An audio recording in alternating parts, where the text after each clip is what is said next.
A long, long time ago, there was a young woman who ran away from home. After spending the last of her mora, she trod through the cold of winter, shivering in her threadbare clothes. Suddenly, the young woman found herself stepping out onto thin air, and she fell through into a strange place. But before she could react, a voice rang out from somewhere in the distance. This is the secret home of Nicole, the great mage everlasting. O destitute one, tell me your heart's greatest wish, and with my guidance, you shall attain it. Whoa! That was a strange voice. Nicole. Who's that again? Do we know her?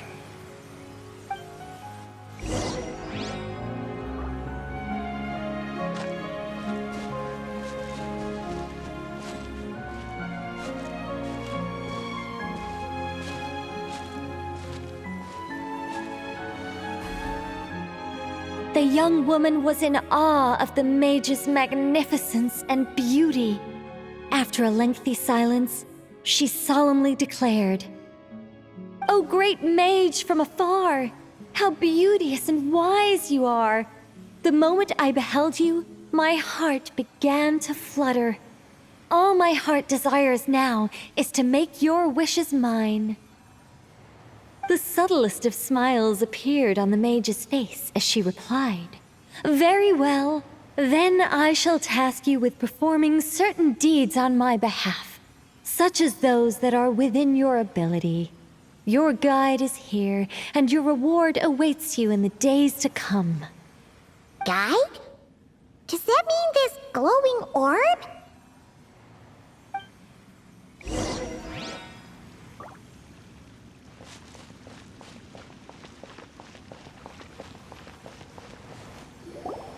"Secret home," said the young wanderer, with a look of confusion on their face. "Where is this secret home of which you speak?" The mage's voice grew somewhat flustered upon hearing this question. Wait, does it make sense for this to be a bashful character? Oh, never mind. I'll keep it in for now. Mr. Nine can always refine it later.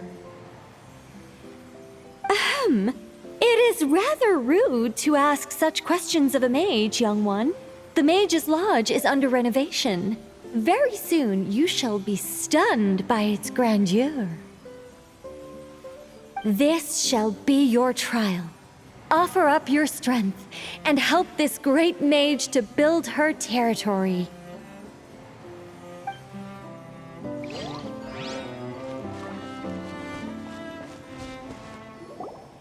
As the young woman continued forth, she noticed many exquisite statues dotting the mage's territory. "What are these?" she asked, puzzled.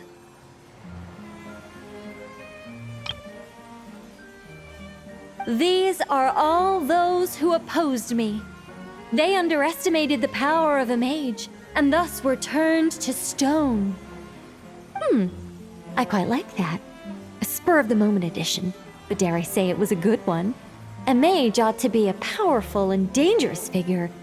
Danger lends a certain mystique, and without mystique, the world would be a very dim place.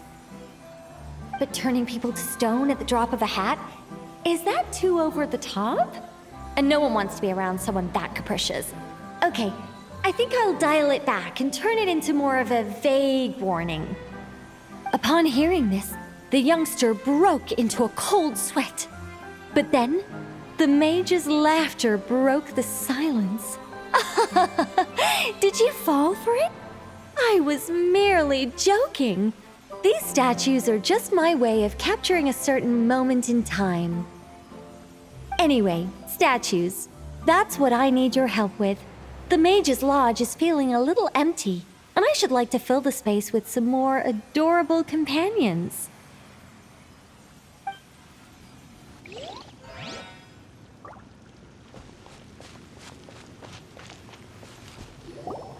"Well then, young one, now you have learned of the troubles faced by this mage. Nicolacoco requires your aid to build her sacred territory. The mage poured a cup of tea for her visitor. What say you? Wait a minute! Shouldn't we think twice before going all in on this? We don't know anything about this person! And she seems a little weird. Huh? Although, having said that, this teacup looks kind of familiar. Nicolacoco. Ah! Is it Mage N? Nicole?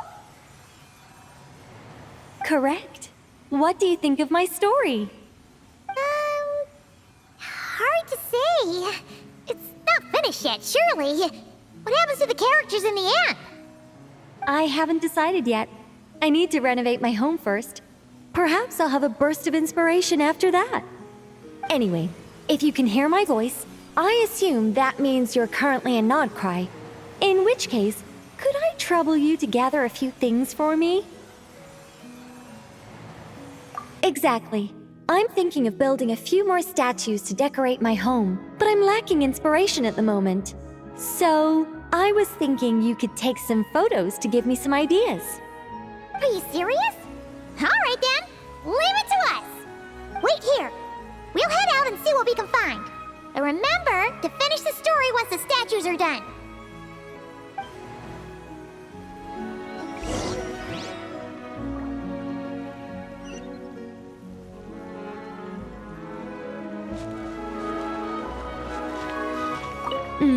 The mage's story is starting to take shape. A great mage is defined above all by her beauty and powerful presence. Perhaps an exaggerated laugh might help her stand out more.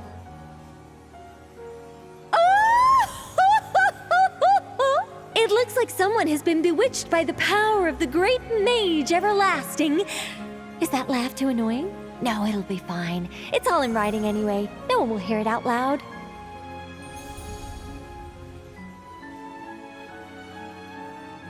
My renovation plan is complete, but where to start? Everyone knows you can't just conjure a house out of thin air. Or could I? Alchemy could work. The only raw materials I need are bricks and wood. Yes, I'll go with that. Far easier than building everything by hand. A mage's home has to look very different from an ordinary house.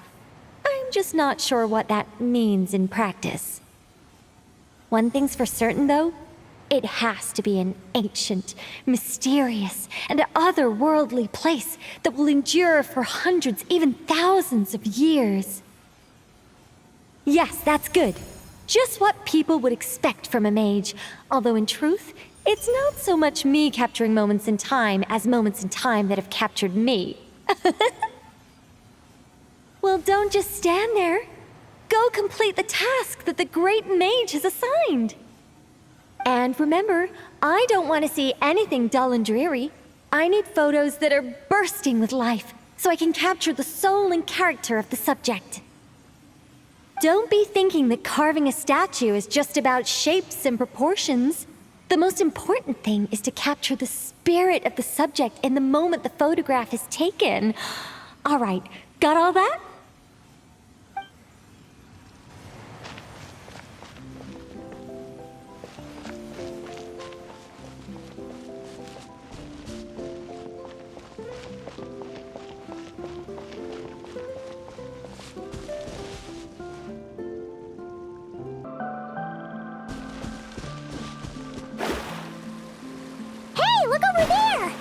Are those finches? Oh, they look pretty lively, don't they? Seems like a good first photo.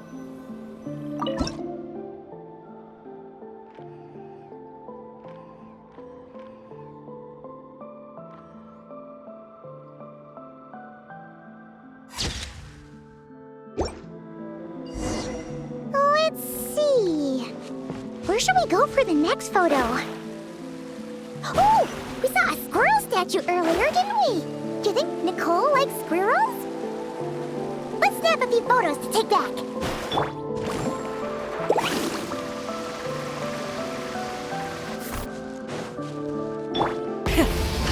vengeance! Huh.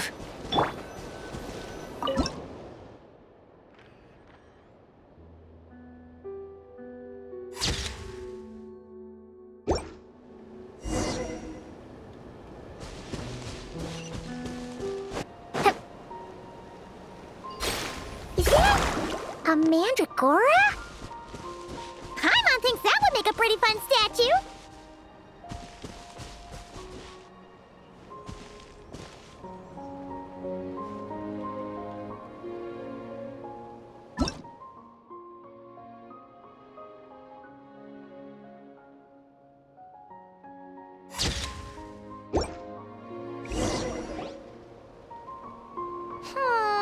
Some of these shots are pretty good, but you didn't get any from the front. Let's wait for it to turn around. Yes! That's the one! That's the money shot! Ah! Help! Oh, that was scary. I wasn't expecting it to jump us like that. Go on, Traveler. You got this.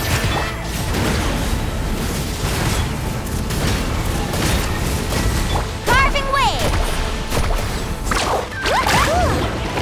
That should do it. Paimon's kept all the pictures safe. Let's go back to see Nicole.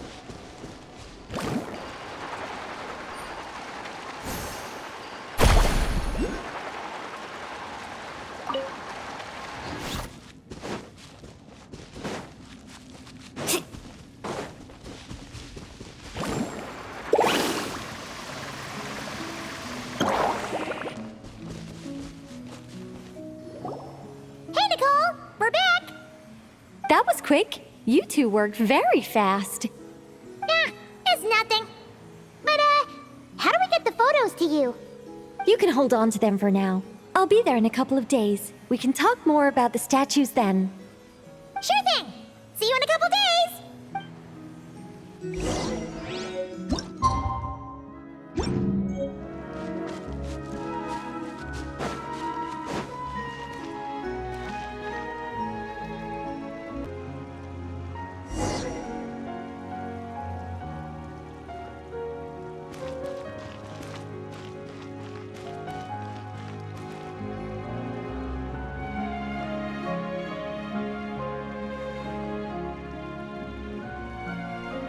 Just who I wanted to see.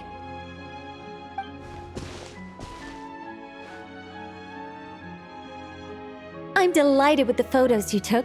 Excellent source material. Now, I have all the carving tools ready to go. Would you like to try it together? Carving tools? You mean these blocks? That's right. The statues are inside the stones. All we need to do is remove any excess material. To make things a little easier for you, I've provided a guide on how the carving process works. Allow me to demonstrate. First, we make some big, bold cuts to carve out the general shape.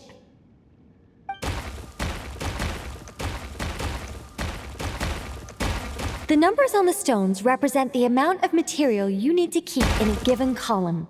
So, first we do this. And then...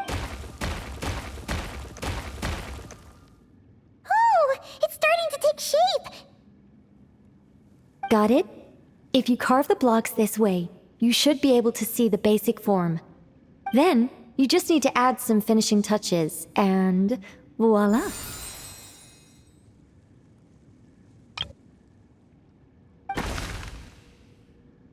Wait, what? It suddenly changed in the blink of an eye! How'd you do that? A great mage doesn't reveal her secrets that easily. Just behold, and be amazed. You got the basic carving process down, yes? Focus on that, and leave the finishing touches to me. Much obliged. Alright, let's give this a shot! What the? This is way more difficult than the one you walked us through! Oh, sorry, wrong one. That's the one I was going to work on. Yours is over here. Whew, well that's a relief.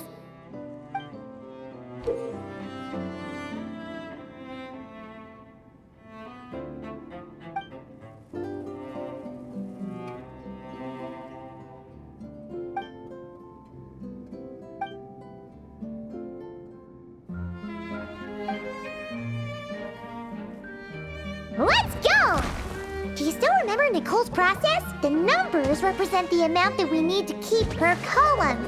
So, if the number is 0, that means we gotta remove the whole thing. And if it says 3, that means we just mark the whole thing as keep, right?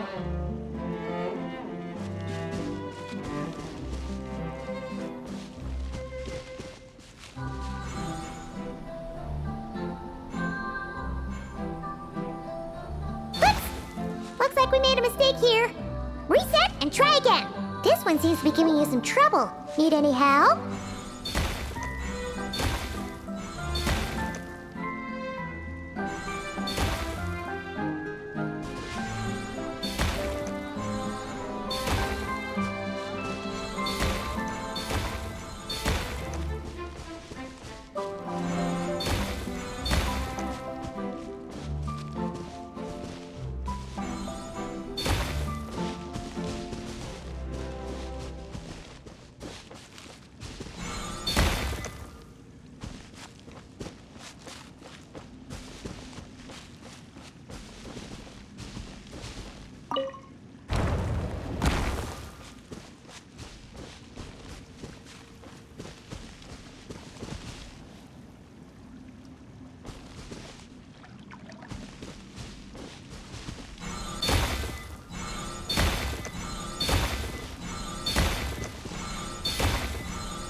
Now, we just need Nicole to add the finishing touches. You got rid of all the extraneous stone, yes? Let me take a look.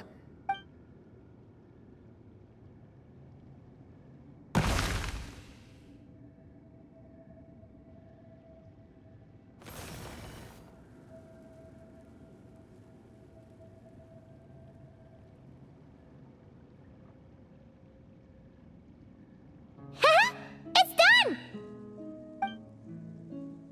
Oh, it's the Mage's Lodge! When did that get there? Is this the power of a mage? The young visitor's voice was filled with wonder. I am truly amazed.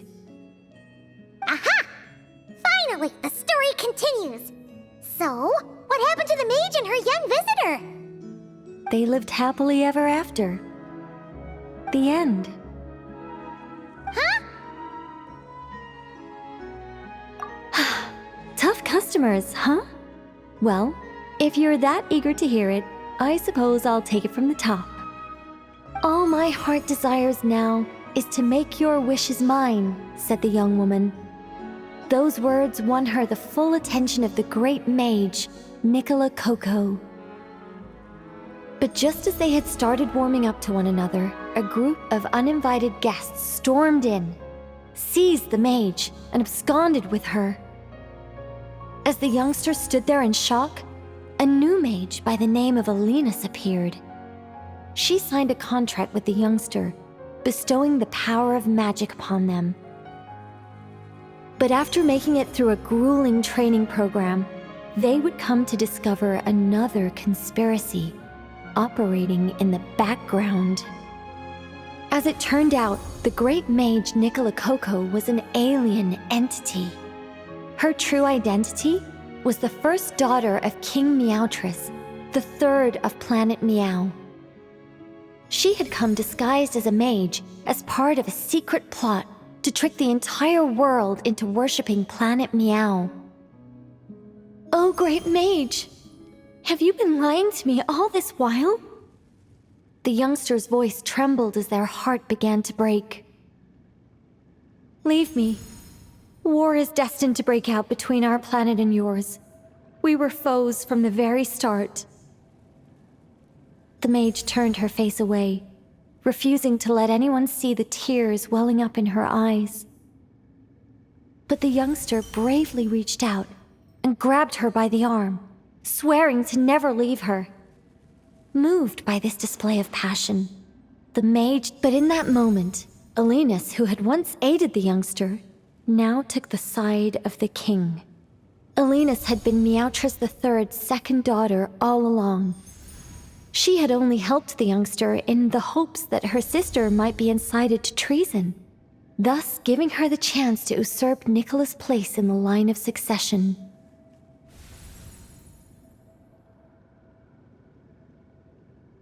Anyway, that's the gist of it. In the end, the youngster, who by this point had turned into a cat, worked with the mage to successfully foil the king's plot.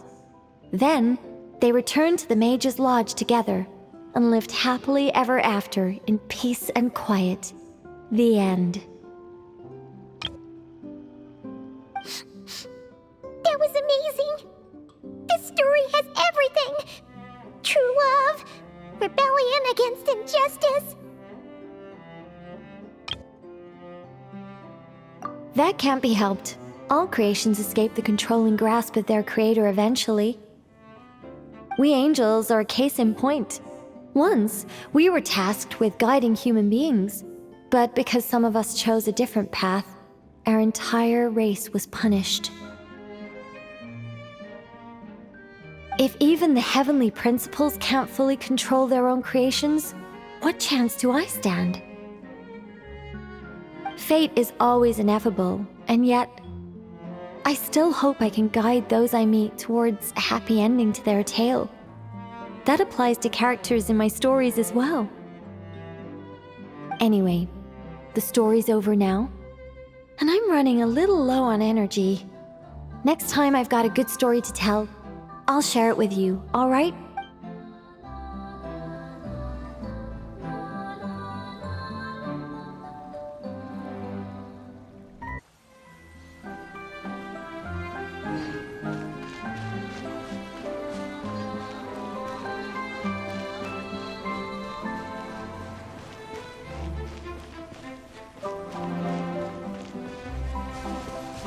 Building my mage's lodge was quite a rewarding experience. But as everyone knows, any mage worth her salt owns more than one garden. It's time to pick a new location, I think. There is actually a very simple reason for it. If I only ever built one home, I might have to wait forever before someone stumbles in by mistake. Not that I'm looking to build a bustling tourism hotspot or anything, but it would be a little embarrassing if no one ever visited at all. It'd be a bit like spending days preparing for an extravagant birthday banquet, only for no one to show up on the day. And that is why I must expand my territory. A mage's power and might must be witnessed by the outside world, if only once in a while.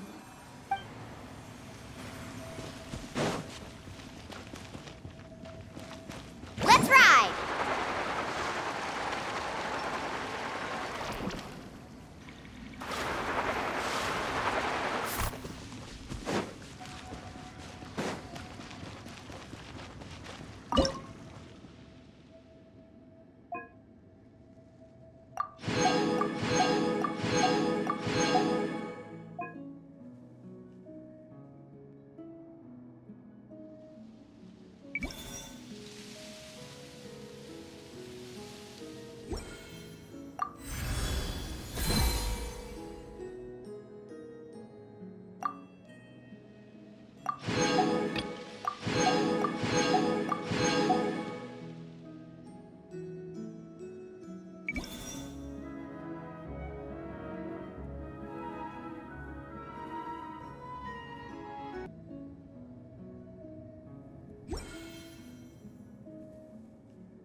My oh my, the final product has exceeded all my expectations. If anyone actually does stumble in here by mistake, I'm sure they will be truly awe-inspired by this mage's might. Well, that all depends on the sort of person they are. Guidance can encourage complacency and entitlement if you're not careful. If someone is eager to rely on their own abilities like you do, then I'll gladly help them. But if they're the type of person who pins all their hopes on the mage's power while doing none of the work themselves... Would you really turn them into a statue? No, nothing like that. But I would guide them out of this place to the nearby Curatorium of Secrets. I'm sure Nefer would know how to deal with them much better than I do. Those who seek to reap without sowing ought to pay the price, don't you think?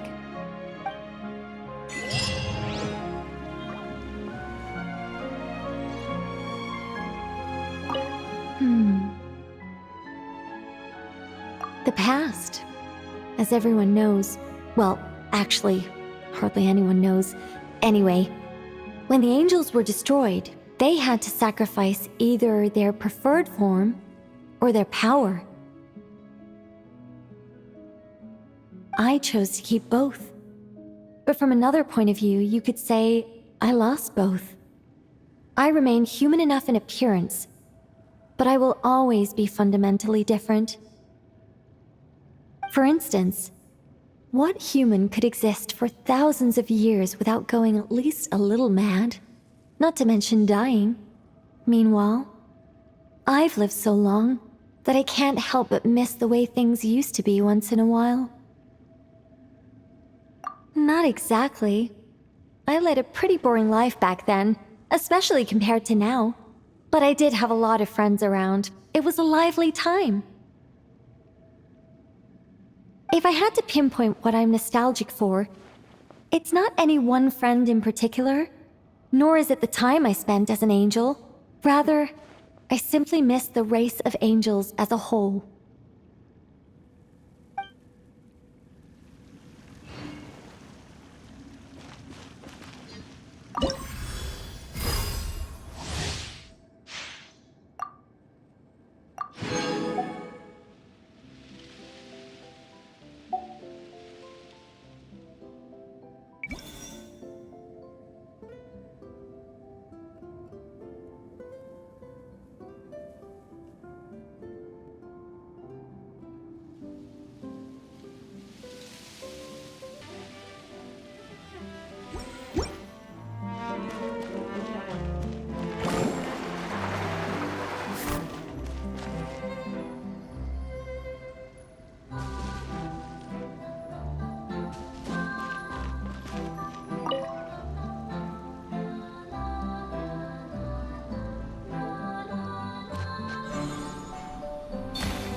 Woo!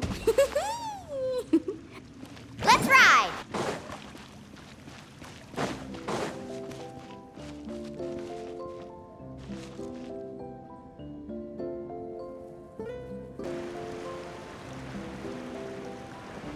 Yeah!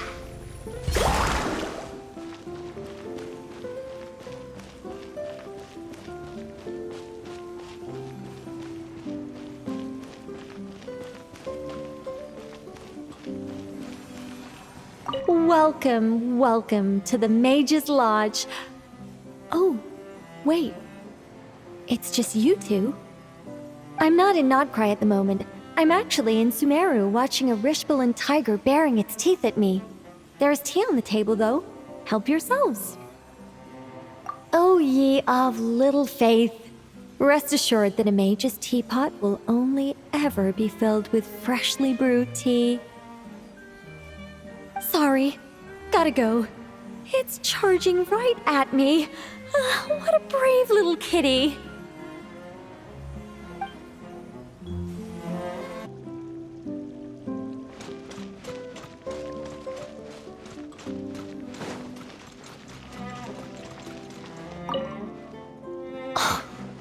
Unbelievable. Mr. Nine has refused to help me write my masterpiece. She said, It might be best if you wrote this one yourself, considering the highly complex world building. I cajoled and pestered her all I could, but it was to no avail. Believe me, I'd finish it myself if I could. That was my intention from the beginning. I wanted to finish a work of my own to prove a point to her, but it didn't work out. The moment the ending popped into my mind, my creative drive was extinguished. You two may well be the only people in this world to ever hear the tale of Nicola Coco, the mage from Planet Meow. So please, do not forget her, and do not forget her adventures.